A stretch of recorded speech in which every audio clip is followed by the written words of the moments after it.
Boa noite a todos. Que a paz de Jesus esteja em nossos corações.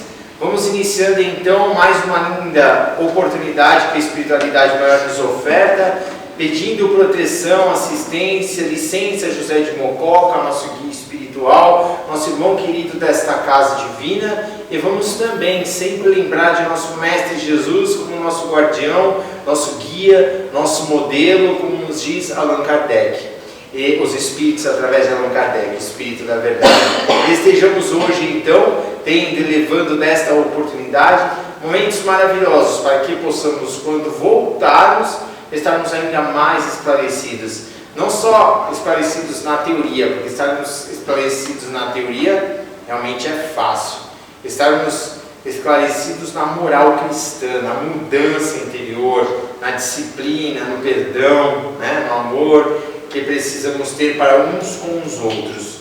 Pois falar é muito bonito, praticar realmente é algo divino, é algo grandioso, pois é assim que estaremos evoluindo, levando e entendendo de que quando falamos somos os primeiros a aprender, somos aqueles que estaremos mais aprendendo. Não é que os palestrantes falam? Os ouvidos estão bem pertinho da nossa boca, Então estejamos aprendendo com as próprias lições, porque quando formos falar, estejamos lembrando de Emmanuel quando nos fala das nossas testemunhas, que são os espíritos desencarnados, que olham por nós, torcem por nós, mas que ao mesmo tempo vê as nossas quedas e as nossas falhas. Então que estejamos levando, absorvendo, buscando, esquecendo nesse instante aquelas coisas que nos prendem ainda, as coisas terrenas, porque a vida, gente, é um estalar de dedos. Quando menos pensarmos, já estaremos fazendo visita no plano espiritual. Já estaremos lá com a tia, lá eu estava falando com ele aqui, estava com uma tia que desencarnou. Estaremos lá com a tia. Então, vamos aproveitar a oportunidade, vamos viver realmente esse momento, vamos viver Jesus dentro dos nossos corações. Hoje quem vai fazer a palestra vai ser nosso irmão Quaresma. Nosso irmão Quaresma faz palestra de sexta, faz palestra de quarta, faz palestra, bastante palestra para a gente aqui na casa, e traz bastante ajuda e entendimento para nós. Isso é importantíssimo, sempre inspirados pela providência divina. Estava até brincando comigo, ele falou, 30 minutos de palestra, não pode fazer 40, não, talvez eu vou falar 30, eu sempre faço, então vai sair 40. Eu falei, então tá bom, é brincadeira, viu? Quaresma, fica à vontade, viu? A casa, como você já sabe, é sua. Vai falar hoje sobre lei de igualdade, racismo e sexismo, e etc. Esse etc aí, vamos ver o que é. Primeiramente, boa noite a todos. Sejam todos bem-vindos. Agradeço pela presença, pela oportunidade de estar aqui falando com vocês. E esse tema é um tema assim, um pouco diferente, porque durante a semana eu sempre procuro me deixar ligar, ser levado pelas intuições, pelos momentos, E nos últimos tempos tem acontecido algumas situações sociais, que está, de certa forma, me incomodando e com certeza incomodando a todos nós.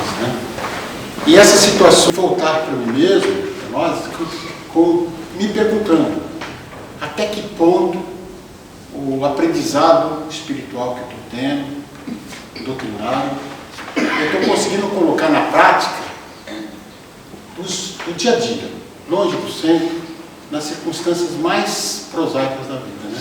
E quando veio essa ideia da igualdade, rapidamente já veio a ideia de falar alguma coisa, suscitar alguma coisa sobre algumas mazelas, algumas práticas subversivas dessa lei de igualdade.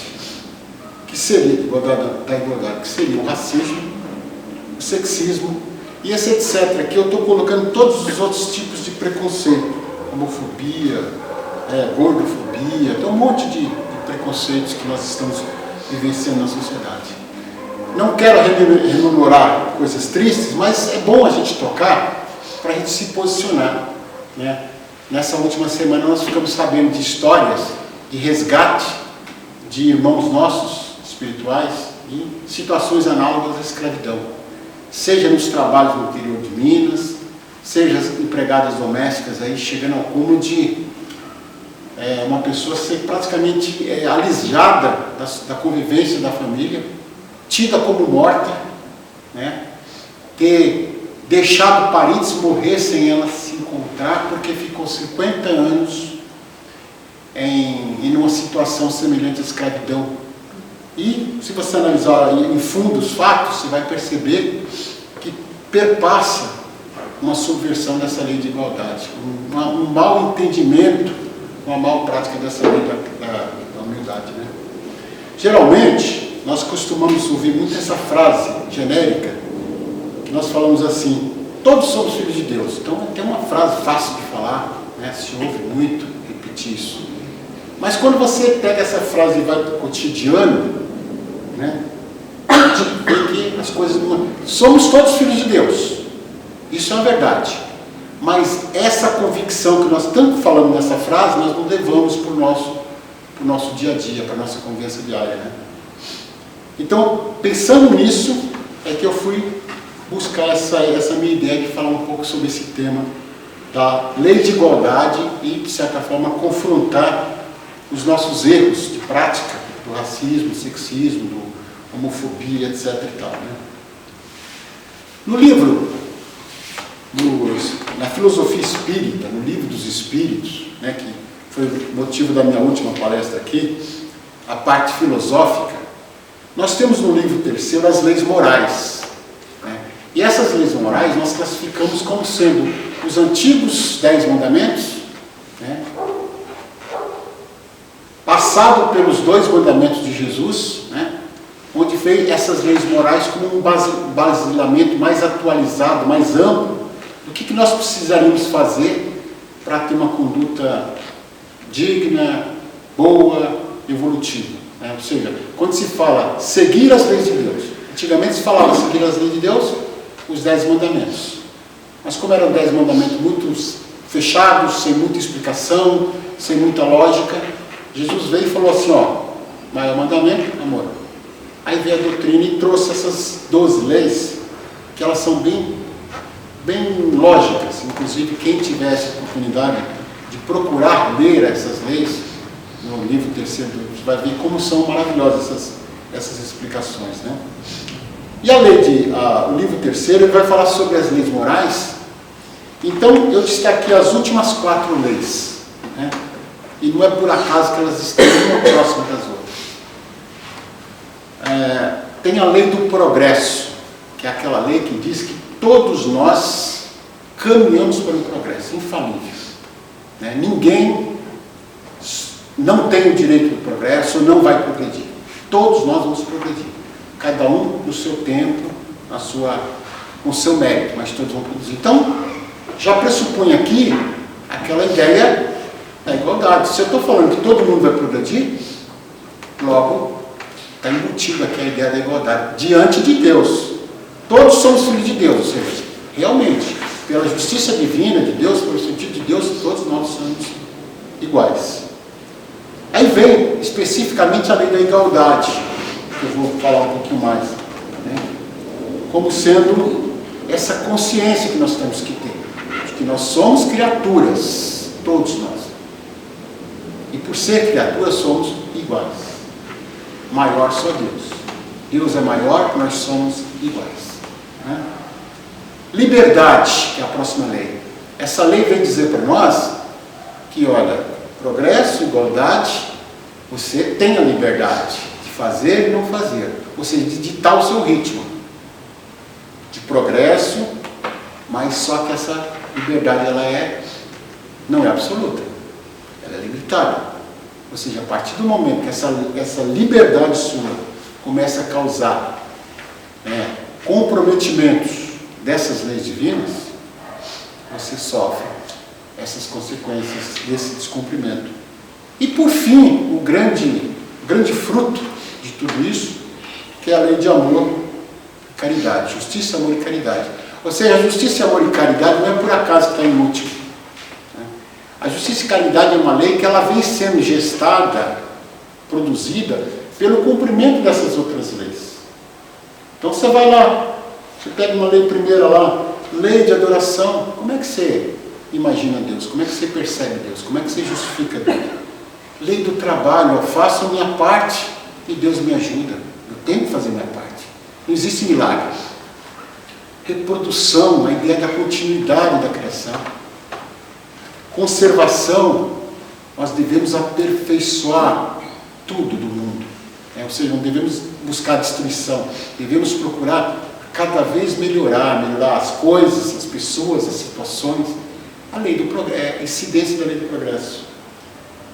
E aí vem a lei da sociedade, a lei do progresso, igualdade e liberdade. Então essas leis, conforme você vai desenvolvendo, atuando nessas leis, você naturalmente você vai construir esse fruto final aí, que é a lei de justiça, amor e caridade. Então, as leis morais vai falar sobre a igualdade nesse sentido, que nós devemos nos percebermos como criaturas.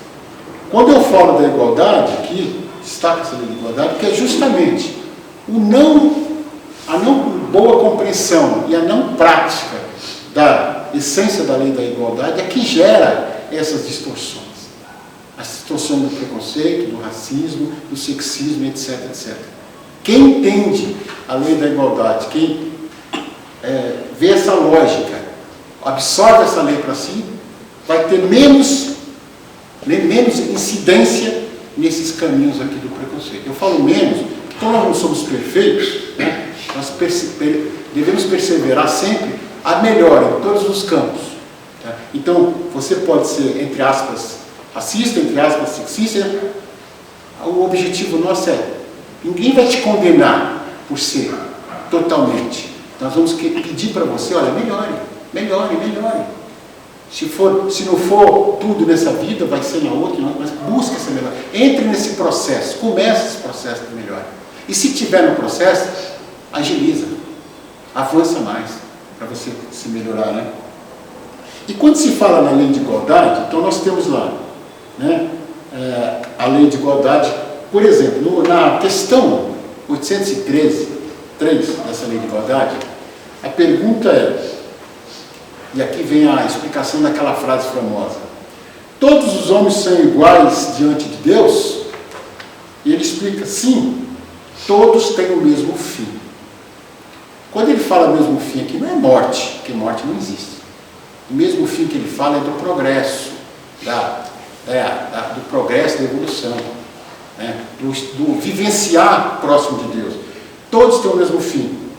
Deus fez suas leis para todos.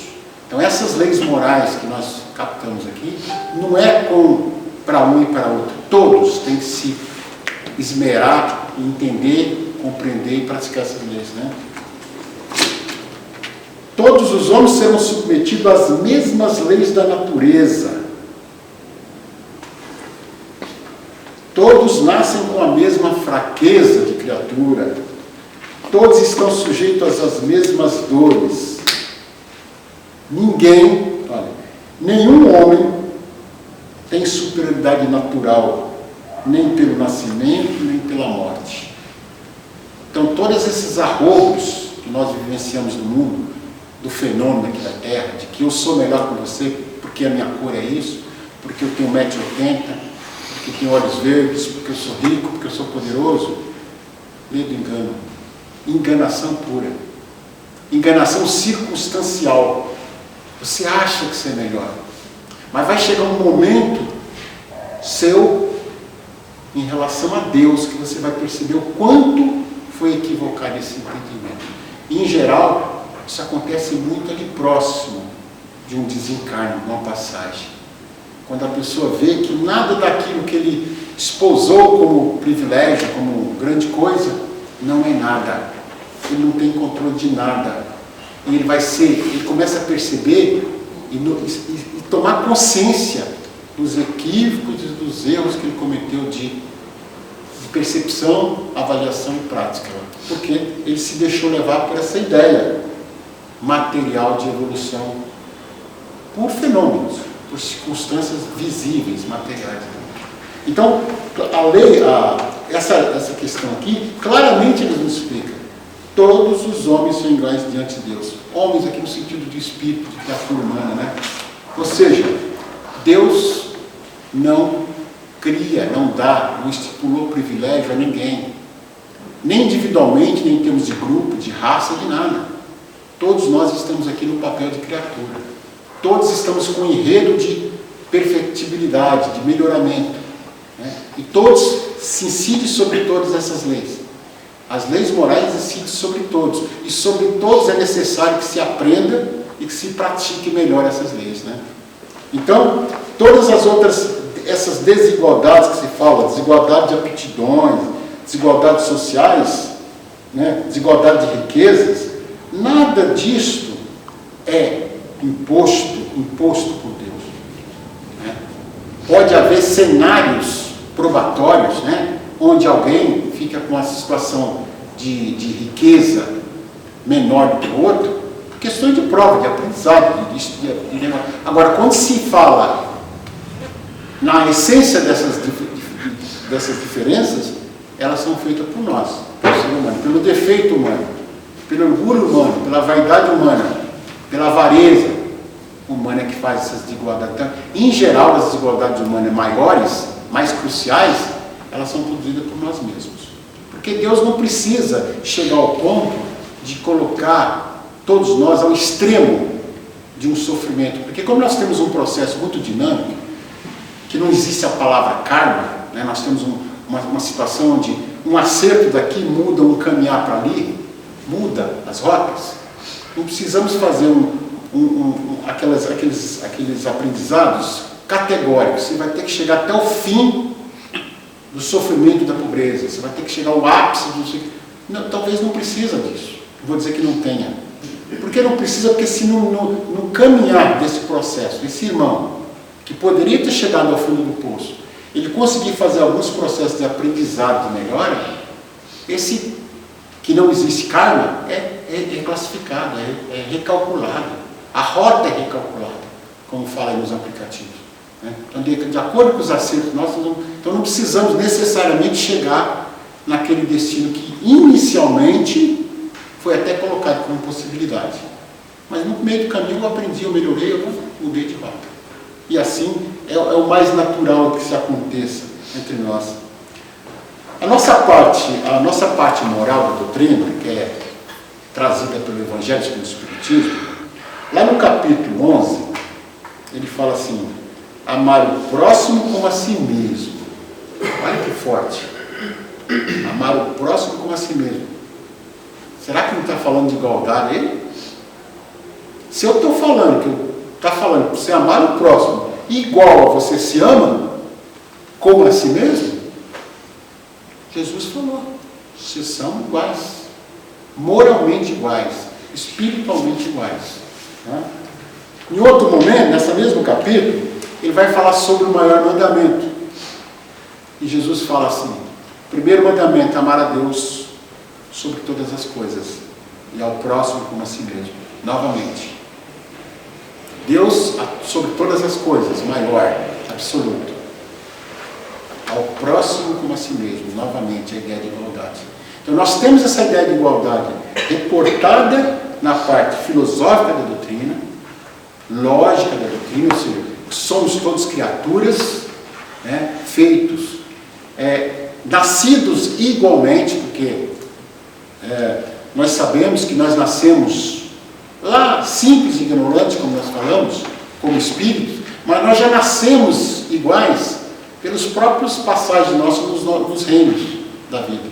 Todos nós passamos pelo reino mineral, vegetal, animal e chegamos no nominal.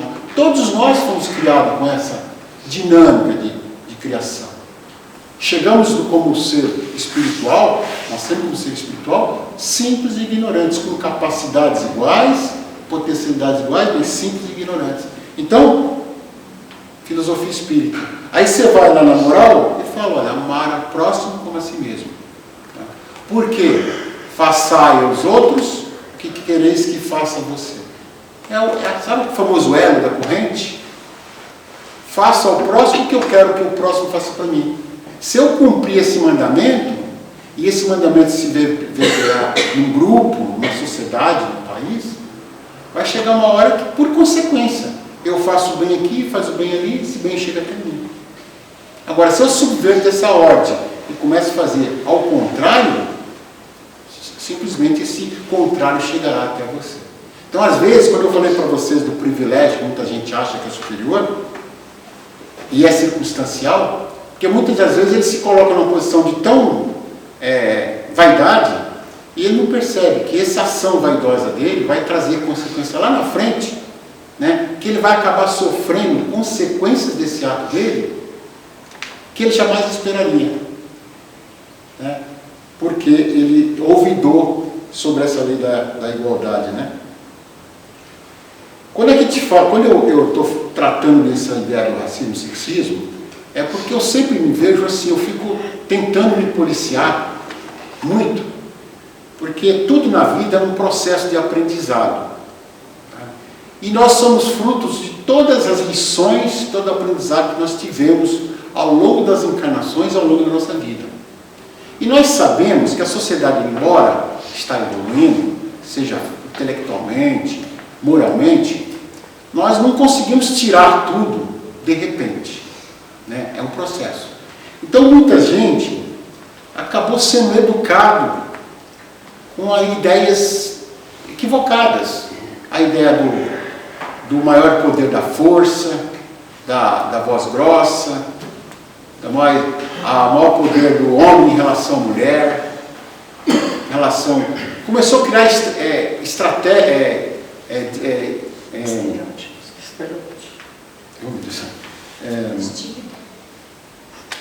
escadas de valor, né, onde um automaticamente já era classificado como inferior, né? Mulher inferior ao homem, o rico inferior ao pobre, o rei, o vassalo inferior ao rei. E essas estruturas de poder, né, elas estão dentro de nós ao longo do tempo. Nós já fomos, no processo encarnatório, nós já tivemos vivenciando esses momentos. Já fomos reis, já fomos isso, já fomos aquilo, e vivenciamos essas situações. E elas ainda estão num processo conosco, nós estamos dilapidando isso. Então, é nesse sentido que eu quero falar sobre esse assunto, dessa ideia de que eu não quero apontar o dedo, condenar. Eu estou querendo dizer assim, assuma esses equívocos, esses erros que a gente faz no dia a dia e tente melhorar. Tá? Porque não devemos ser hipócritas de achar, puxa vida, então tem pessoas que batem no peito, eu não sou racista. E ele acha que só falar essa frase é suficiente para isentar ele de qualquer ato. Eu acho que é até mais fácil você falar assim, olha, eu estou tentando não ser, procurando não ser, mas vez ou outra eu acho que eu dou uma esparrela. Eu saio fora do cenário, eu dou umas... Porque está tão enraizado essas vivências do passado em nós, que ainda não está totalmente retirado. Nós não somos perfeitos, nós estamos num processo, né? Então, por isso que nós temos que fazer. Quando eu falo em desigualdade, contrário da lei da igualdade, eu estou falando uma coisa extremamente nociva, que nós estamos vendo muito no ambiente hoje, que é a competição. Então, quando se fala em desigualdade, se estabelece competições entre desiguais, né? E quando se faz competição, se cria a ideia de um vencedor e de um vencido, né? O famoso duelo, né? Aí o vencedor, o vencedor, ele se coloca numa posição de privilegiado, né? De privilegiado, digamos assim. Só que eu falei para vocês antes que eu considero que esse privilégio é circunstancial, tá? Porque como a roda da vida gira, para determinada situação, ele tratou a situação como desigual, ele foi vencedor. Amanhã, circunstâncias vão haver na vida dele em que ele vai ser o vencido, e aí vai ser dolorido. Tá? Então não existe como a pessoa se arvorar assim, não, eu vou estabelecer competição em tudo que eu fizer na minha vida. Então tem pessoas que até batem no peito e se vangloriam, né? Eu sou muito competitivo. Compete até no café da manhã. E ele coloca isso como uma qualidade. Mas quando ele fala que ele é competitivo, ele está criando essa ideia de que na hora que ele compete, ele vence e alguém perde. Tá? Só que, pela lei de livre-arbítrio, de causa e efeito, ele também vai sofrer grandes perdas. Talvez ele não vá admitir isso, vai continuar se arvorando nisso. Agora, quando nós falamos em igualdade, essa igualdade natural que está na lei de Deus, ela não fala em competição, ela fala em compartilhamento, em crescimento conjunto, em auxílio, né? Sabe aquela ideia da família universal, do grupo se fortalecendo, do grupo crescendo, do planeta melhorando? Ou seja, enquanto o desigual ele passa para um raciocínio do todo para o individual, quando se assume a ideia da igualdade, você está trabalhando ao contrário. Você está extrapolando uma coisa boa do individual para o coletivo. Você está partindo para o grupo, para o país, para o mundo, né? Então, quando você respeita um pequeno animal do meio ambiente e não mata ele de forma perversa, entendendo o papel desse irmão do equilíbrio da natureza, você vai perceber que esse animalzinho ele vai ajudar o equilíbrio dessa natureza, que amanhã depois vai te trazer um ar puro, uma água melhor, uma condição atmosférica melhor, porque você está pensando nessa ideia do todo, né? Então a igualdade tem essa ideia: compartilhamento, parceria, construção, porque duas mentes trabalhando faz melhor, mais mentes trabalhando faz melhor, mais mãos trabalhando faz melhor, e você tem a ideia da construção da justiça, né? Porque você cria um ambiente de cooperação, né? Então a igualdade, sucintamente, seria isso, essa ideia de que ninguém é melhor do que ninguém filosoficamente, porque Deus assim falou, somos criaturas iguais. Moralmente não tem defesa, porque nós somos, como diz aqui, Deus pede para que a gente ame o próximo como a si mesmo, ou seja, ninguém é melhor que ninguém.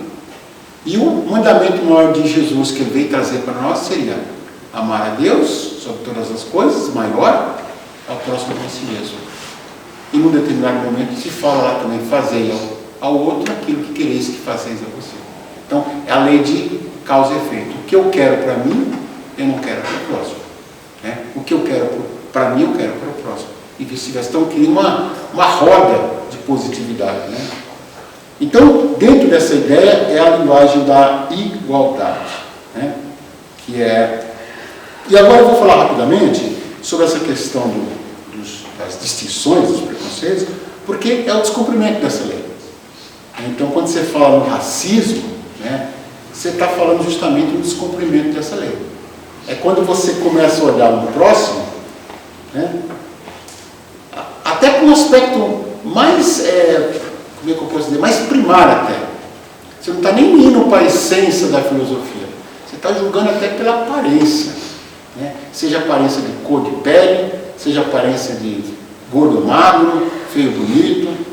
Você simplesmente está falando, esse irmão não é igual a mim por causa de uma superficialidade, por ele ser mais gordo, por ele ser negro, de cor preta, cor de pele preta, e etc, etc. De forma assim, extremamente contrária a todo ensinamento lógico do livro dos Espíritos e do ensinamento moral de Jesus. Então, quem pratica esse tipo de raciocínio, pode-se dizer que ele não está devidamente esclarecido sobre o Evangelho do Cristo. Porque o Cristo pregou simplesmente amor, incondicional. Inclusive, ele pregou até um amor, que o pessoal fala em um amor árabe, que é o amor sem condição, que é o amor sem referência, né? Então, se fala no amor frata, que é o amor filho, o amor eros, que é o amor homem e mulher, sensual, o amor... E tem o amor ágape, que é o amor extrapolado, que é o amor incondicional. Jesus vem falar desse amor, que não é baseado nas relações de parentesco, pai e filho, não é relacionado nas preferências de beleza homem e mulher, mas é aquele amor dedicado criatura a criatura. Somos filhos do mesmo Deus e eu vou amar você por sermos iguais, né? Então é dentro desse conceito que o racismo passa a ser essa grande distorção da aplicação da lei de caridade. E eu fico sempre me perguntando assim, no dia a dia nosso, quando nós vimos falar de uma situação de racismo, que está mais em voga, ou nós presenciamos, né, será que nós conseguimos fazer uma avaliação íntima nossa? Em que posição eu estou nessa situação? eu acho menos natural, mais natural, eu me revolto. Entre aspas, me revolto, mas dentro do sentido de revolta, não de agressividade, mas de reflexão. Eu me revolto de forma reflexiva sobre essa questão. Como é que eu acho? Então nós devemos estar muito atentos a esse processo conosco. Sejamos negros, sejamos brancos, seja o que for. Como é que eu estou reagindo a essas situações em que são relatados, ou que eu presencio, ou situações até que eu vivencio. Então volte para casa, como diz Santo Agostinho lá toda noite, e se pergunte, como é que eu fui hoje em dia? Aquela situação específica, como é que eu agi? Como é que eu me senti, principalmente? Senti incomodado? Ou nada? Não me incomodei em nada, achei natural. Então a gente tem que fazer esse processo porque faz parte da nossa melhora, né? Quando se fala em racismo, nós temos duas posições. Nós temos a posição de quem sofre racismo, que eu posso chamar de vítima, né? Entre aspas, e eu falar também do algoz, também entre aspas, né? O autor desse racismo, né? Quando eu falo na vítima, eu suscinto para essa vítima alguns procedimentos que eu considero importantes para a harmonização desse irmão, né? Porque todos nós queremos ser felizes, né? Todos nós queremos nos progredir, seguir a lei do progresso. Se eu ficar atrelado ao ódio, à vingança, eu não vou progredir, né? Então eu vou dizer para esse irmão que sofre esse preconceito, seja de qualquer natureza, essa vítima, que ele não deve entrar na onda do duelo, né? Quando eu falo duelo, eu estou falando assim: primeiro, buscar uma compreensão dos fatos, tá? Uma compreensão clara dos fatos, para não cometer, entre aspas, injustiças, né? Ou mau julgamento, ou má apreciação. Então, está sempre atento a buscar uma compreensão do que está acontecendo, do que aconteceu, o que ele está sentindo. Eu falo aqui de não ódio, não vingança, não destruição do próximo. Porque, diante de uma agressão dessa, um racismo, eu estou dizendo para esse irmão, não alimente o ódio desse cidadão, porque Deus falou que tem que acabar com o pecado, não com o pecador. Porque ele é criatura como você. Ele errou nesse ponto, né? Agrediu, talvez você errará em outro. Ele erra no racismo, eu erro na corrupção. Então são erros que causam danos, né? Então eu tenho que tentar compreender esse cidadão para não alimentar a ele o ódio, nem vingança, nem destruição do próximo. Eu vou trabalhar um combate a essa ação nociva. Como é que eu vou acabar combater essa ação nociva? Bom, com equilíbrio eu vou contrapor. Como é que eu vou contrapor isso? Eu vou aplicar as leis humanas? Ótimo, perfeito. Porque as leis humanas, elas são reflexos das leis naturais. Então, se na questão 803, falou lá, todos os homens são iguais diante de Deus, vem a Constituição e fala, a Constituição que é a lei maior do Brasil, né? Ninguém seja privado de direitos, né? Por questões de raça, sexo, cor, idade e qualquer outras. Então, se a nossa Constituição, que é a nossa lei maior, vem falar igualdade. Todos têm o mesmo direito pátrio, humano, no Brasil, vou falar especificamente no Brasil, de não ter essas distinções todas. Então, se eu faço essa distinção no momento prático, eu devo ser contraposto com a lei humana. Porque a lei humana, a gente fala que a lei humana é falha, mas ela é espelho da natural. Não foi por acaso que alguém, lá na França, 1700 e pouco, na Revolução, criou lá a igualdade, fraternidade, e essas ideias reverberaram em todas as legislações do mundo, chegando ao ponto de hoje nós falarmos em direitos humanos, e todas essas então, a vítima, ele deve aplicar as leis humanas, porque é uma forma dele, como eu falo assim, combater essa noção nociva pelo aprendizado. Porque se a pessoa está errando, e eu deixo ele errando e não falo nada, ele vai continuar errando. Agora, se eu falar para ele, olha, amigo, você está errando nesse determinado ponto, nessa tua avaliação, nessa tua conduta. Eu coloquei ele em reflexão. Se ele vai mudar, se vai melhorar, é questão dele. Mas eu me propus a ajudá-lo nesse processo de melhora, nesse compartilhamento que eu falei aqui da igualdade. Não quero destruí-lo, eu quero que ele aprenda, que ele melhore. Quero construir uma nação melhor, uma sociedade melhor. Né? Então eu vou aplicar as leis, seja civis, seja criminais, não importa. Tá? Mas também é importante que essa vítima crie uma ideia chamada assim, olha, fortalecimento de si, da sua autoestima. Não deixar que um erro de uma pessoa, uma má conduta de outra pessoa, um descumprimento de uma lei humana e mais ainda de uma lei divina, te faça você se diminuir, né, ou diminuir por qualquer coisa. Você não é menor porque está gordo, você não é menor porque tem pele negra, você não é menor porque você é etc, etc. Então, a vítima tem que fazer esse processo de fortalecimento da autoestima dele e de todo, onde quer que ele possa interferir. Seja na família, seja no grupo, onde quer que ele seja. Por isso que eu estou tentando chamar a atenção desse assunto aqui. Né? Então, eu estou justamente propondo para essa vítima, olha, buscar compreensão, não aplicar ódio, vingança, destruição, combater a ação nociva, ensinando esse cidadão a melhorar, contrapor com equilíbrio, aplicando as leis humanas, mas também as leis divinas. Se tiver um jeito de doutrinar essa pessoa, de apresentar a ele um panfleto, um livro, alguma coisa para ele ler, suscitar ele que suscite e fazer esse processo de fortalecimento da autoestima. Tá? Isso para a vítima. Né? E para o algoz, que seria nós, na prática disso. Tá? Eu falei assim, ó, estejamos muito atentos, porque ninguém está livre de, em um determinado momento, agir com certo grau de algoz em determinados pontos. Tá? Seja, quando eu falo aqui, gente, às vezes uma simples piadinha.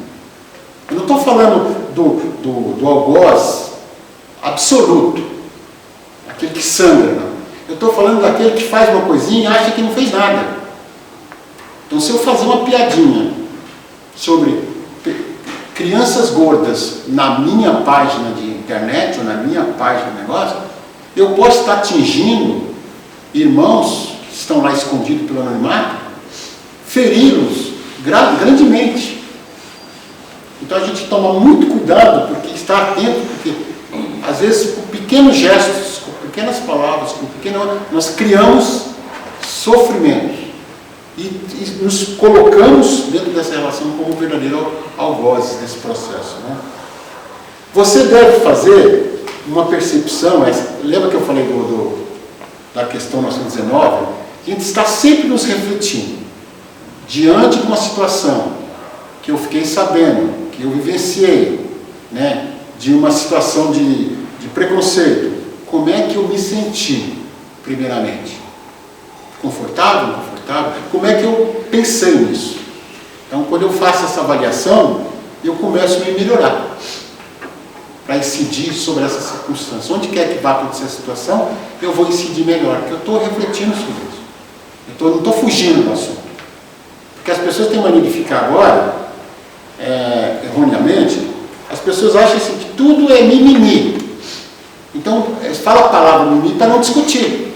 Então, os homens têm medo da tal da DR. Por quê? As pessoas têm medo de discutir porque acham que não vale a pena, porque... Não, tem que se discutir. Se a gente faz a discussão com equilíbrio, né, com jeitos, todo mundo cresce com essas discussões. Não é simplesmente colocando debaixo do tapete que as coisas vão se resolver. Nós estamos num processo de aprendizagem, nós estamos numa escola. E como colegas de escola, quem sabe mais ensina quem sabe menos. Não preciso destruí-lo, eu vou ensiná-lo, para que na próxima prova ele tire uma nota tão boa como a minha, digamos assim. Nós temos que ter um reconhecimento honesto, assumir essa porção entre aspas, ainda equivocada ou errada nossa e combater. Tá? Criar mecanismos seus para combater isso. Tá? Eu falo aqui em reparar. Eu falo assim, reparar com ações afirmativas. Né? Pequenas, cotidianas e grandes. Então, a partir do momento que você perceber que, honestamente, em alguma situação de racismo, sexismo, qualquer que seja, eu agi de certa forma com alguma tendência para perpetuar esse erro, esse equívoco, e eu tenho essa consciência que eu estou errado, que eu quero melhorar, vá para ações afirmativas. Né? Então, a ação afirmativa é no seguinte sentido. Eu já conheci uma situação em que uma pessoa estava sofrendo numa escola um extremo preconceito. Eu não lembro se foi por causa de gordura. A criança ficava abandonada. Ninguém queria saber dela. Né? E entrou uma pessoa, né, que tinha essa consciência. Puxa vida, como fazer? A pessoa está sofrendo aquilo lá. E, de certa forma, ela, em um determinado momento atrás, ela tinha participado desse processo. Vocês lembram do grupo, da turminha? Ela foi aquela turminha que tirou sarro, que zombou e que não sei o quê. Só que, num determinado momento, não sei se sozinha ou ajudada pelo pai e pela mãe, esse irmão, essa irmã, percebeu o erro. Percebeu que ela estava para me sofrer, percebeu que ela estava equivocada. E ela buscou uma reparação. E a reparação que essa irmã fez foi o seguinte: a partir de então ela passou a ser a melhor, passou a ser a companheira daquela pessoa. Então todo mundo estava lá no grupinho de 10 pessoas, estava lá as duas meninas. Ela tomou essa iniciativa. Resultado, esse ato dela, né, de estar próximo, foi fazendo com que essa irmã que estava triste, sofrendo, fosse desabrochando, fosse se acalmando, fosse recuperando a autoestima. Tá? E aí, aqueles outros que estavam lá zombando, tirando sarro, começou a perceber que só tirar sarro não estava dando muita graça. Porque enquanto eu estava querendo me sentir bem, tirando graça, fazendo... Efetivamente eu olhava para aquelas duas pessoas estavam felizes, elas estavam emanadas, elas estavam alegres, estavam amigas. Naturalmente esse grupo começou a se aproximar dessas duas. Começou a se aproximar dessas duas e de repente começou a se perceber que aquela dita distinguida, né, ela era uma maravilhosa pessoa. Ela tinha qualidades que várias pessoas daquele outro grupo precisavam e queriam e necessitavam. Então o grupo foi se fechando. Então essa irmã, ela fez esse processo de reparação pragmaticamente falando. Ela tomou essa decisão. Eu vou abraçar essa irmã porque eu vou reparar o erro que eu fiz lá atrás. Eu também zombei dela. Né? Talvez a mãe deu um sabão nessa criança. Entendeu? E nós podemos fazer isso. A partir do momento que você perceber que você agiu de algum momento com distinção, com preconceito, fala para o seu mentor: como é que eu posso fazer para reparar isso? Como é que eu posso fazer coisas afirmativas? Então você tem afirmativas pequenas e grandes. Então, posso falar que uma afirmativa grande aí é a lei de cotas. É uma política afirmativa positiva. Porque vem tirar uma mazela social da sociedade brasileira, da sociedade americana, em todos os lugares que tiver essa política, de tentar reparar um erro praticado, trazer esses irmãos e essas irmãs para uma dinâmica justa. Então, a lei de cota, empregar pessoas alvos de preconceito, né? Você tem condição de empregar, você tem esse poder de empregar. Por que fazer distinção? Porque é trans, porque é gordo, porque é feio, por que fazer essa distinção? Se eu faço essa distinção, e não é uma distinção de cima para baixo, porque infelizmente você sabe que tem empresas que têm políticas extremamente preconceituosas. Mas se você não quer vivenciar essa política... Agora, o problema é quando você, selecionador, você que tem o poder da contemplação, você se deixa levar por essas tendências de preconceito. Então, quando você perceber, puxa vida, dois candidatos lá, mais ou menos igual, por que eu optei por aquele e por aquele outro? Por quê? Pergunte-se. E talvez você vai ter uma resposta. Puxa vida, estava com preconceito. Eu escolhi a outra lá porque era muito bonita. Não, preconceito. Beleza também é preconceito. E aí o que você vai fazer? Em determinado momento você vai falar assim, não, a próxima vez eu vou me controlar melhor. Então eu vou procurar ficar atento. Independente de feia, bonita, eu quero uma secretária. Ok? Então vou contratar. Então nós podemos fazer essas questões afirmativas, né? E quando a gente fala aqui sobre a questão da doutrina espírita, eu sempre falo, né, que dentro das nossas casas espíritas nós temos que trazer esses assuntos, né? Espero que eu não tenha feito nenhuma colocação aqui agressiva a ninguém, que não é o objetivo, é chamar a atenção para o tema. Porque nós devemos tratar mais desses assuntos nesse aspecto prático. Porque falar só sinteticamente, filosoficamente, é muito bom, é preciso, mas nós devemos trabalhar com essas coisas. Nós devemos que... É só conversando que a gente vai se entendendo nesse aspecto, né? E finalmente, gente, só para finalizar aqui, eu criei um quadrinho aqui, eu coloquei assim, ó, racismo, sexismo, homofobia e outros. Né? E coloquei algumas coisas para nos fazer lembrar do como isso não tem nada a ver. De como isso é contrário à filosofia espírita, que é a filosofia cristã, que é a filosofia divina, e também é contrário à moral de Jesus, à moral divina. Racismo. Tudo é diversidade. Imagina o universo. O universo é composto de bilhões e bilhões de seres diferentes, mas um participando do outro, um colaborando com o outro. O universo, os planetas não se esbarram, não se quebram, por quê? São diferentes, cada planeta é diferente do outro. Porque eles trabalham com essa ideia da diversidade. A diversidade é bom, é complementar. Né? A ideia de que nós somos idênticos em natureza, nós somos idênticos por Deus. Não tem porquê. Nós todos somos criaturas divinas com possibilidades. Independe de questões objetivas, materiais, de fenômeno, de aparência, de circunstância material. E quando eu falo circunstância material, não é só o aspecto do estado, da aparência. É questões também objetivas. Se é pobre, se é rico, se é poderoso. Nós somos criaturas divinas com possibilidade. Hoje eu posso estar aqui, amanhã eu posso estar lá. Você está lá, você pode estar aqui. Nós sabemos disso. Aí vem o sexismo. Espírito não tem sexo. Tem uma questão lá que fala categoricamente a questão 200 tá? Do Evangelho.